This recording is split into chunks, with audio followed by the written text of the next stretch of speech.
Welcome to Appin's Pathshala. আজি আমি শিকিব ওলাইছো সিম্পল আৰু কম্পাউণ্ড ইণ্টাৰেষ্ট, যোনটো সৰল সুদ আৰু চক্ৰবৃদ্ধি সুদ বুলি আমি অসমীয়াত কওঁ। ইয়াৰ পৰা জেনেৰেলি তোমাৰ যিকোনো এক্সামতে চেণ্ট্ৰেল গভৰ্ণমেণ্ট হওক বা ষ্টেট গভৰ্ণমেণ্ট হওক এটা প্ৰশ্ন নিশ্চয়কৈ আহে। সিম্পল কম্পাউণ্ড ইণ্টাৰেষ্টটো মোৰ মতে কৰাটো দৰকাৰ এইটো কাৰণে যে ইয়াতে কেইটামান টাইপৰ কুৱেশ্যনৰ ভিতৰতে থাকে। আৰু ইয়াতে যদি ছাপ'জ মই এডিআৰি কথাৰ পিনৰ পৰা কওঁ, তেতিয়াহ'লে গ্ৰেড 3 হ'লে একেটা কুৱেশ্যনৰে তোমাৰ ধৰি লোৱা কেলকুলেশ্যন পাৰ্টটো টান কৰি দিব, আৰু গ্ৰেড 4 হ'লে একেটা বস্তুৰে কেলকুলেশ্যন পাৰ্টটো তোমাক সহজ কৰি দিব। কিন্তু ফাণ্ডামেণ্টেলছখিনি আমি জনাটো দৰকাৰ।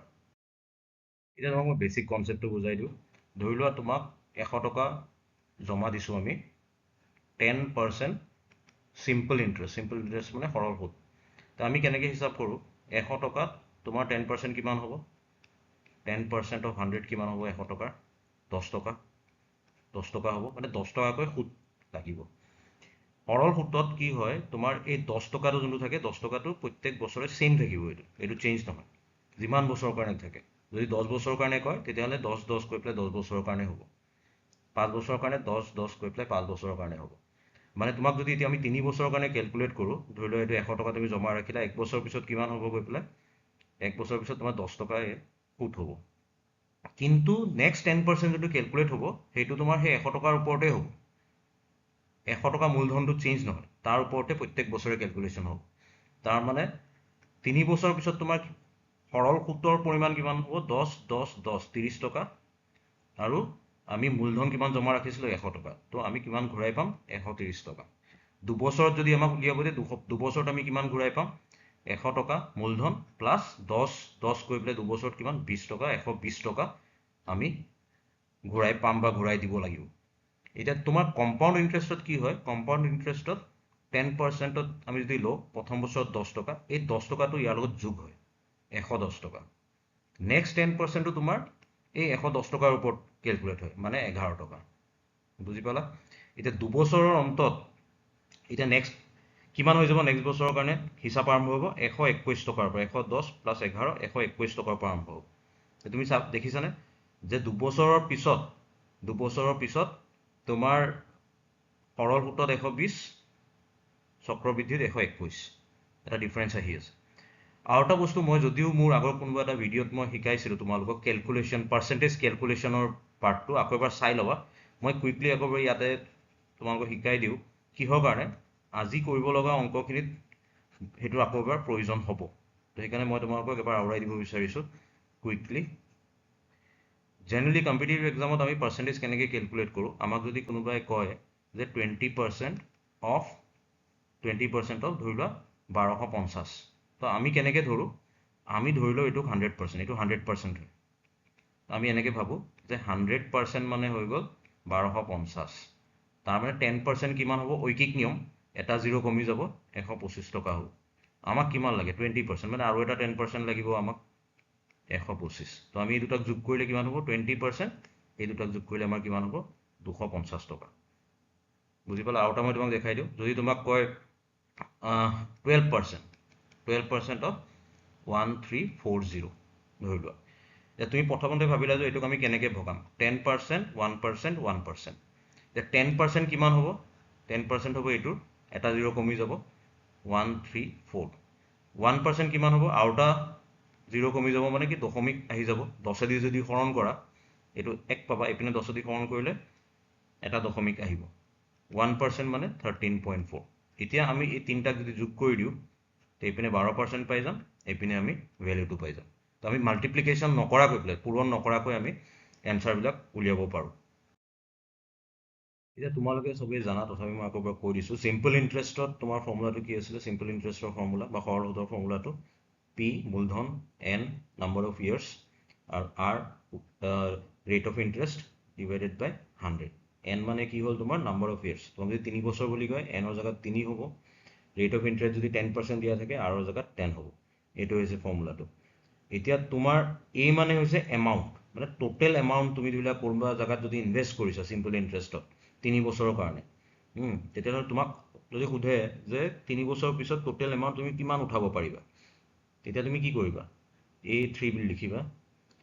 ইয়াতে মূলধনটো তুমি ঘূৰাই পাবাই, লগতে 3 বছৰৰ সিম্পল ইন্টাৰেষ্ট ঘূৰাই পাবা তো এনেকৈ আমি এই বস্তুখিনিক ডিনোট কৰোঁ এতিয়া কুৱেশ্যনটো যদি আমি চাওঁ ইয়াতে কি কৈছে এজন মানুহে পইচা ইনভেষ্ট কৰিলে পইচা ইনভেষ্ট কৰাৰ পিছত তোমাৰ 1 2 3 বছৰৰ পিছত 815 টকা হৈ যায় সেই এমাউণ্টটো আৰু 4 বছৰৰ পিছত হৈ যায় 854 ৰুপিজ ঠিক আছে আমি ইতিমধ্যে এটা বস্তু গম পাওঁ যে সিম্পল ইন্টাৰেষ্টত ইন্টাৰেষ্ট এমাউণ্টটো প্ৰত্যেক বছৰে সেম থাকে এইটো বদলি নাযায় এতিয়া যদি আমি ইকুৱেশ্যন হিচাপত চাব যাওঁ এইটো হৈছে এ 4 বছৰৰ অন্তত 3 বছৰৰ অন্তত তো 4 বছৰৰ অন্তত এমাউণ্টটো কিমান হৈছে 854 ৰাইট আমাৰ ফৰ্মুলা হিচাপত লিখিলে কি principal amount plus simple interest for 4 years 3 বছৰৰ অন্তত কিমান 815 ফৰ্মুলা আকাৰত লিখিব হলে প্ৰিন্সিপাল এমাউণ্ট মূলধনটো দিবই লাগিব প্লাছ 3 বছৰৰ সিম্পল ইন্টাৰেষ্ট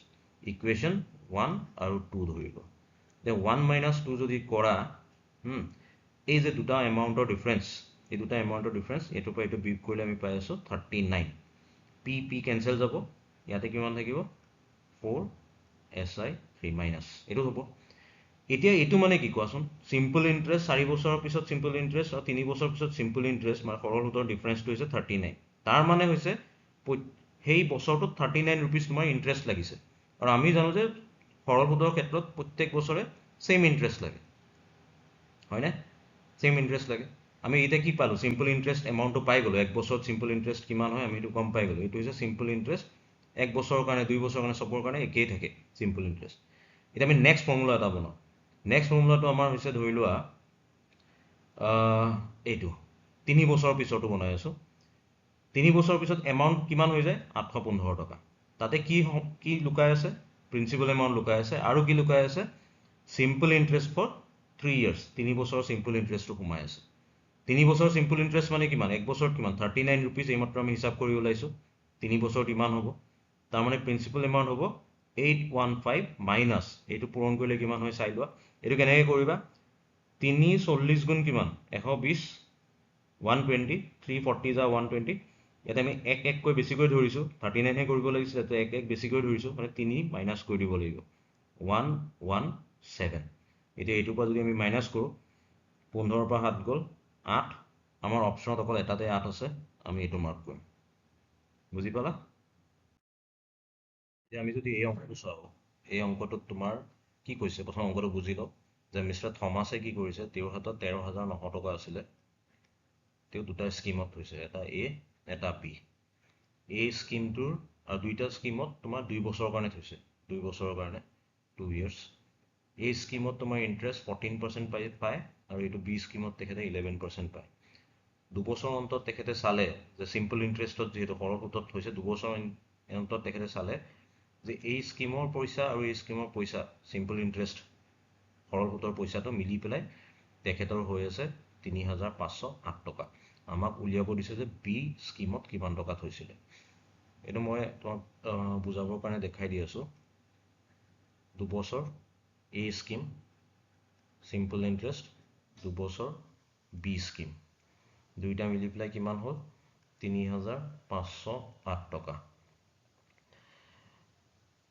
এতিয়া আমি জাস্ট সুবিধাৰ কাৰণে বস্তুটো কেনেকৈ লিখো নহলে মানে তোমাৰ 100 এইবিলাক লিখি থাকিলে বহুত টাইম গুচি যাব ইয়াতে ইকুৱেশ্যনটোত সেইটো কাৰণে সুবিধাভাৱে এনেকৈ লিখি আছো এই স্কিমত 2 বছৰৰ কাৰণে 14% ইন্টাৰেষ্ট সিম্পল ইন্টাৰেষ্টৰ ফৰ্মুলা PNR আৰু ডিভাইডেড বাই 100 আছিলে সেইকাৰণে পাৰ্চেণ্ট লিখি দিছো বিত ধৰি লও বি পইচা দিছিলে 2 বছৰৰ কাৰণে কিমান পাৰ্চেণ্ট ইন্টাৰেষ্ট 11% আৰু এইপিনে 3508 টো আকৌ নিলিখো পৰীক্ষাটো আমি নিলিখো কিহৰ কাৰণে এইটো একেই যেতিয়া আকৌ লিখি টাইম ৱেষ্ট নকৰো এতিয়া তুমি যদি এইটো চোৱা এইটো কি হৈ আছে 2a 14ক তুমি কেনেকৈ ভাবিব পাৰা 11 + 3 বুলি ভাবিব পাৰা পাৰ্চেণ্টেজটো বাহিৰতে ৰাখিছো এইটো কি হৈ আছিলে 2b 11% 3508 এইপিনে এতিয়া তুমি যদি এইটো ব্ৰেকেটটো তুমি ভাঙা তেতিয়াহলে ইয়াতে কিমান হ'ব 2a 11% 2a 3% plus 2b 11% equal to ইয়াত same আছে ইয়াতে আৰু এটা বস্তু কৰোঁ, এতিয়া কৰি লওঁ। চ' পাৰ্চেণ্টেজ চবতে পাৰ্চেণ্টেজ আছেতো, মানে কি হ'ব, divided by 100 divided by 100 divided by 100, তিনিওপিনে divided by 100 থাকিব। তো আমি কি কৰোঁ, সেই 100টোক এইপিনে এইটো চাইডে পূৰণ কৰি দিওঁ। পাৰ্চেণ্টেজৰ তলৰ যোনটো 100 কমন লৈ পেলাই আমি এইপিনে পূৰণ কৰি দিব পাৰোঁ। চ' এইপিনে কিমান আছিলে, 3508 ইনটু 100। এতিয়া এই ইকুৱেশ্যনটো কি হৈ যাব, 2a into 11 2a into 3 3b into 11। এতিয়া আমি এইটো আৰু এইটোৰ পৰা যদি কমন লওঁ, এতিয়া 2 হ'ব, এইটো ভুল হৈ গৈছিলে, 2 এই দুটাৰ পৰা যদি আমি কমন লওঁ, কি কমন পাম আমি, 2 ইনটু 11 কমন পাম, আৰু ভিতৰত কি থাকিব, a প্লাছ b, আৰু এইটোত কি হ'ব, এইটোত থাকি যাব তোমাৰ 6a equal to 350800। a plus b মানে কিমান, a প্লাছ b 13,900, 2 11 22, এইটো 6a, আৰু এইটো থাকি গ'ল। এইটো নিলিখোঁ কিয়নো এইটো লিখোঁতে তোমাৰ টাইম যাব সেইটো। এতিয়া আমাৰ ইয়াতে কি হৈ আছে, ইয়াতে আমি এই দুটা বস্তু পূৰণ কৰিব লগা হৈ আছে। মানে আমি কেনেকৈ পূৰণ কৰিব লগা হৈছে, 139 11 ইনটু 2, ৰাইট। আমি 11 লগত কেনেকৈ পূৰণ কৰিব লাগে আমি অলৰেডি জানো। 11 লগত পূৰণ কেনেকৈ কৰে, ফাৰ্ষ্ট 9 আছে, 9টো লিখি দিলোঁ, 3 9 এনেকৈ যোগ কৰিব লাগে, 3 আৰু 9 12, 1 থাকিলে, 1 3 4 প্লাছ 1 5, আৰু লাষ্টত 1, আকৌ ইনটু 2 আছে ইয়াতে, আকৌ এইটো ইনটু 2 কৰোঁ আমি এতিয়া, 9 2 18, 1 থাকিলে 4 5 30। চ' আমাৰ এইটো কিমান হ'ব, 3058 আৰু 00 প্লাছ 6a ইকুৱেল টু এইটো। তো 6a ইকুৱেল টু কিমান হ'ব, 350800 মাইনাছ 305800। এইটোৰ পৰা এইটো বিয়োগ কৰিলে 0 0 0 5 4 হ'ল। তো এই কিমান হ'ব আমাৰ, ডিভাইডেড বাই 6, তাৰ মানে 6 7 গুণ 42, 30, 6 5 গুণ 30, এইটো। কিন্তু আমাক উলিয়াব দিছে কিহৰ, বিৰ উলিয়াব দিছে, নহয় জানো। তো বিৰ কিমান হ'ব, যিহেতু এ পাই গ'লোঁ আমি ইমান, বি হ'ব তোমাৰ 13,900। এত ইনভেষ্ট কৰিছে 7,500 টকা, তো বাকীখিনি তোমাৰ বিত ইনভেষ্ট কৰিছে, এইটো হ'ব এনচাৰ, 0 0 4 6,400। বুজি পাইছা। এই কুৱেশ্যনটো ইজি হয়, এই কুৱেশ্যনটো খুব এটা টান নহয়, ডাইৰেক্ট ফৰ্মুলা কুৱেশ্যন হয়। How much time will it take, মানে কিমান টাইম লাগিব, 450 টকা। তো আমাৰ পি হৈ গ'ল 450, ৰাইট। চিম্পল ইণ্টাৰেষ্ট হৰ সুত কিমান, 81 ৰুপিজ। ৰেট অফ ইণ্টাৰেষ্ট কিমান দিয়া আছে, 4.5% পাৰ এনাম। তো আমাৰ ফৰ্মুলা আছে, আমি জানো, simple interest equal to P N R by 100। তো পি কিমান, চিম্পল ইণ্টাৰেষ্ট কিমান দিয়া আছে, 81, পি 450, নাম্বাৰ অফ ইয়াৰ্ছ আমাক উলিয়াব দিছে, আৰ, অকল আৰটো ইয়াতে অলপ টান কৰি দিছে দশমিকত দিয়াৰ কাৰণে, আৰু বাই 100। চ' আমি যদি 100টোক এটা চাইডে লৈ যাওঁ, 81 100, এইপিনে থাকিলে 450 ইনটু এন ইনটু 4.5। তো 4.5ক আমি এনেকৈ লিখিব পাৰোঁ, আৰু এনেকৈ যদি লিখোঁ, তেতিয়া 10টো তোমাৰ এইপিনে গুচি আহিব, হ'ল, এটা 0 কেঞ্চেল। তো আমাৰ কি হৈ গ'ল, এইপিনে 8100, আৰু এইপিনে 45 ইনটু 45 ইকুৱেল টু এন। এতিয়া আমি ইয়াৰ পৰা ছল্ভ কৰিব লাগিব, 9 5 গুণ 45, 9 9 গুণ 81, 45 দি পেলাই 90 দুবাৰ, 5 4। চ' আমাৰ এনচাৰ হ'ব n equal to 4 years। Okay, ইয়াতে কি কৈছে, তোমাৰ কম্পাউণ্ড ইণ্টাৰেষ্টৰ কথা কৈছে। কম্পাউণ্ড ইণ্টাৰেষ্টৰ বেছিক ফৰ্মুলাকেইটা আমি শিকিলোঁ। কম্পাউণ্ড ইণ্টাৰেষ্টৰ আটাইতকৈ বেছিক ফৰ্মুলাটো হৈছে যে এ, মানে এমাউণ্ট এটা কম্পাউণ্ড ইণ্টাৰেষ্টত 3 4 বছৰ 5 বছৰ পিছত কিমান হ'ব গৈ পেলাই, সেইটোৰ ফৰ্মুলাটো হৈছে এ এমাউণ্ট, এইটো এ কম্পাউণ্ড ইণ্টাৰেষ্ট নহয়, কিন্তু এ মানে কিমান এমাউণ্ট হ'বগৈ, P plus 1/1 r by 100 to the power n।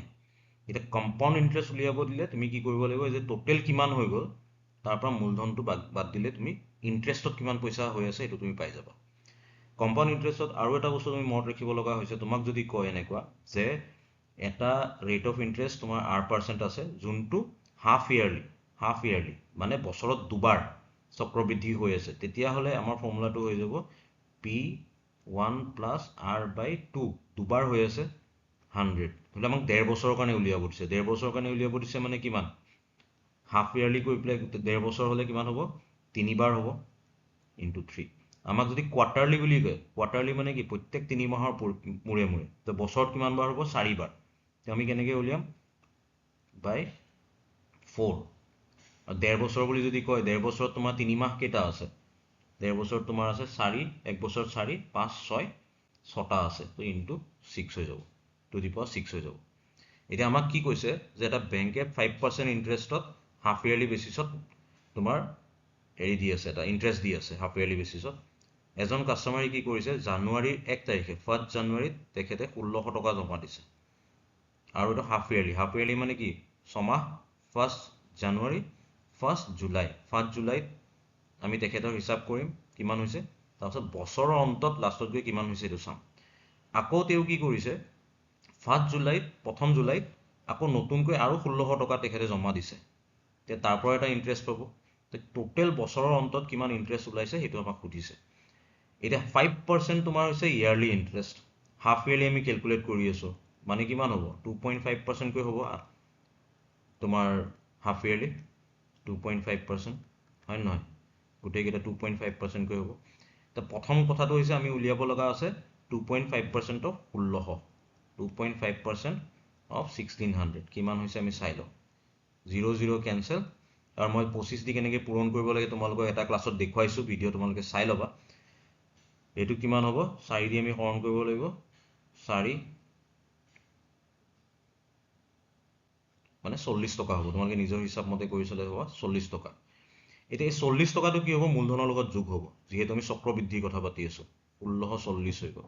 Next তোমাৰ ইণ্টাৰেষ্টটো কি হ'ব, 1640ৰ ওপৰত তোমাৰ কেলকুলেট হ'ব। তো আমি কি কৰিম, আকৌ 2.5% অফ 1640 আমাৰ হিচাপ কৰিম এবাৰ।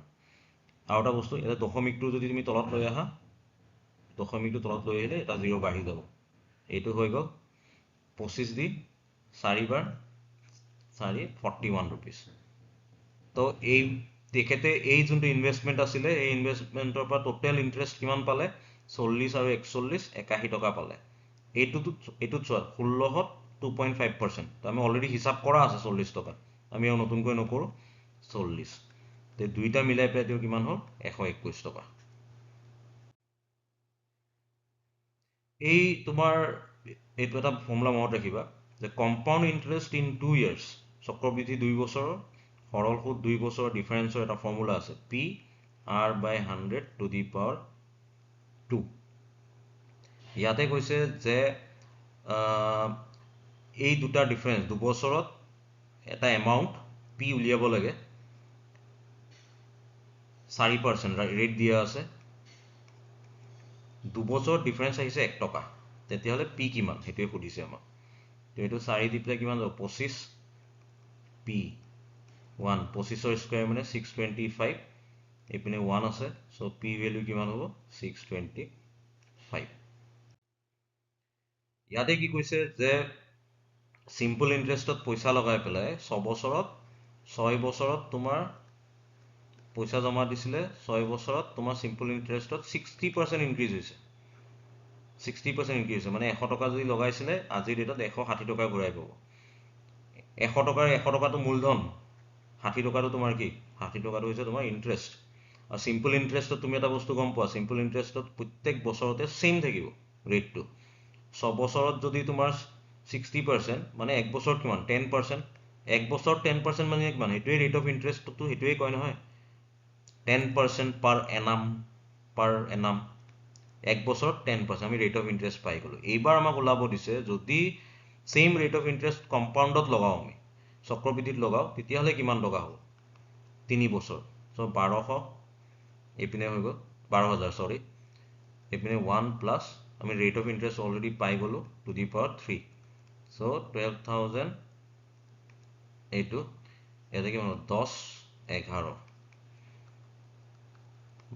12,000, ওপৰত 11 কিউব মানে 1331 আৰু তলত 1000 কেনসেল সো আলটিমেটলি আমি পূৰণ কৰিব লগা আছে 1331 ইনটু 12 তো মই অলৰেডি শিকাইছোঁ তোমালোকক কেনেকৈ পূৰণ কৰিব লাগে 2 গুণ 2 6 1 7 6 3 9 2 গুণ 2 3 5 আৰু লাষ্টত 1 তো টোটেল এমাউণ্ট হৈ গ'ল ইমান লগাইছিলে কিমান 12,000 টকা সো এই দুটাৰ ডিফাৰেন্সটোই হ'ব তোমাৰ কম্পাউণ্ড ইণ্টাৰেষ্ট এইটো হৈছে এনসাৰটো So in this question, কি কৈছে আমাক যে কোনোবা এটা এমাউণ্ট 5,000 তোমাৰ কি কৈছে যে এক বছৰত 4%ত যদি চক্ৰবৃদ্ধি কৰা যায় আৰু হাফ ইয়াৰলি হিচাপত যদি এক বছৰত তোমাৰ চক্ৰবৃদ্ধি কৰা যায় তেতিয়াহ'লে দুইটা চক্ৰবৃদ্ধি সুতৰ এমাউণ্টৰ মাজত পাৰ্থক্য কিমান হ'ব এতিয়া চোৱা তোমাক এনেই কনফিউজ কৰিবৰ কাৰণে এক বছৰত চক্ৰবৃদ্ধি বুলি কৈছে তুমি এটা সদায় মনত ৰাখিবা কম্পাউণ্ড ইণ্টাৰেষ্ট 1 ইয়াৰত চিম্পল ইণ্টাৰেষ্ট 1 ইয়াৰত সদায় সেম থাকে তাৰ পিছৰ বছৰৰ পৰাহে কম্পাউণ্ড ইণ্টাৰেষ্টটো বঢ়া মানে এমাউণ্টটো বেলেগ হৈ যায় এতিয়া তুমি যদি সূত্ৰ প্ৰয়োগ কৰি পেলাই কৰা এইটোত অলপমান দীঘলীয়া হৈ যায় কেলকুলেশ্যন মই তোমালোকক যোনটো মেথডত কৰাই আছোঁ তাত তোমাৰ চিম্পল মেথড হয় তাত তোমাৰ কেলকুলেশ্যন পাৰ্টটো বহুত কম হয় এতিয়া প্ৰথমতে আমি উলিয়াই লওঁ যে 4% পাৰ এনামত এক বছৰত কিমান ওলায় সো 4%ত এক বছৰত কিমান ওলায় আমি হিচাপ কৰি লওঁ 4% অফ 5,000 একদম ইজি হয় 200 টকা ওলাব এইটো তুমি নিজে কৰি চাব পাৰা 4% 5,000 200 টকা তো কিমান হৈ যাব এমাউণ্ট এইটো চক্ৰবৃদ্ধি এমাউণ্ট কিমান হৈ আছে 200 টকা ঠিক আছে আৰু সেকেন্ড বাৰ কৈছে হাফ ইয়াৰলি মানে 4% টো বছৰকীয়া আছিলে হাফ ইয়াৰলি মানে বছৰত ইনটু 2 মানে 2% গৈ পেলাই হ'ব এটা ইনষ্টলমেণ্ট 2% গৈ পেলাই হ'ব সো প্ৰথমতে 2% উলিওৱা ইয়াৰ 2% কিমান হ'ব 100 আৰু টোটেল এমাউণ্টটো কিমান হৈ যাব নেক্সট কেলকুলেশ্যনৰ কাৰণে এই দুটা প্লাছ হ'ব 5,100 হ'ব যিহেতু চক্ৰবৃদ্ধি নেক্সট আমি হাফ ইয়াৰলিৰ কাৰণে আমি কিমান ল'ম আকৌ এইটো 2% এইটো 2% কিমান হ'ব 110 টকা তো আমাৰ ইণ্টাৰেষ্টত কিমান পইচা পাই আছোঁ বছৰৰ অন্তত হাফ ইয়াৰলি গৈ পেলাই 100 আৰু 100 ইয়াতে মই ভুল কৰিছোঁ 102 হ'ব এইটো 102 2% অফ 50 100 0 2 10 102 টকা হ'ব সো টোটেল এমাউণ্ট আমি সেকেন্ড প্লেনিঙত আমি কিমান পাই আছোঁ 100 আৰু 102 202 টকা পাই আছোঁ এইটোত আছিলে 200 টকা ইয়াতে পাইছোঁ 202 তো দুইটা ডিফাৰেন্স কিমান হ'ব 2 rupees অপশ্যন তোমাৰ ভুল আছে অপশ্যনটো তোমাৰ 2 rupees হ'ব ইয়াতে কি কৈছে the difference between simple interest for 1 year and compound interest on rupees 1200 for 1 year at 10% per annum half yearly okay simple 1200 টকা এটা simple interestত আছে এটা compound interestত আছে 1200 টকা এক বছৰত কিমান পাৰ্চেণ্ট 10% কৰি পেলাই 1200 টকাৰ 10% কিমান হ'ব 120 টকা ঠিক আছে 120 টকা আমি simple interest হ'লে আমি ইমান টকা পাম যদি হাফ ইয়াৰলি কৰে এতিয়া আমি অলৰেডি গম পাওঁ 10% মানে কি বছৰীয়া হাফ ইয়াৰলি মানে ডিভাইডেড বাই 2 1200 টকা প্ৰথমতে 5% ছমাহৰ কাৰণে উলিয়াব লাগিব নেক্সট 5% আকৌ নেক্সট ছমাহৰ কাৰণে উলিয়াব লাগিব আমি উলিয়াই চাই লওঁ 5% 1200 টকাৰ এই তুমি ডাইৰেক্ট অংক কৰি চাব পাৰা বা তুমি মই যোনটো মেথড অথনি কৈছিলোঁ পাৰ্চেণ্টেজৰ আমি কেনেকৈ কৰিম যে 1200 টকাৰ 10% কিমান হ'ব 120 টকা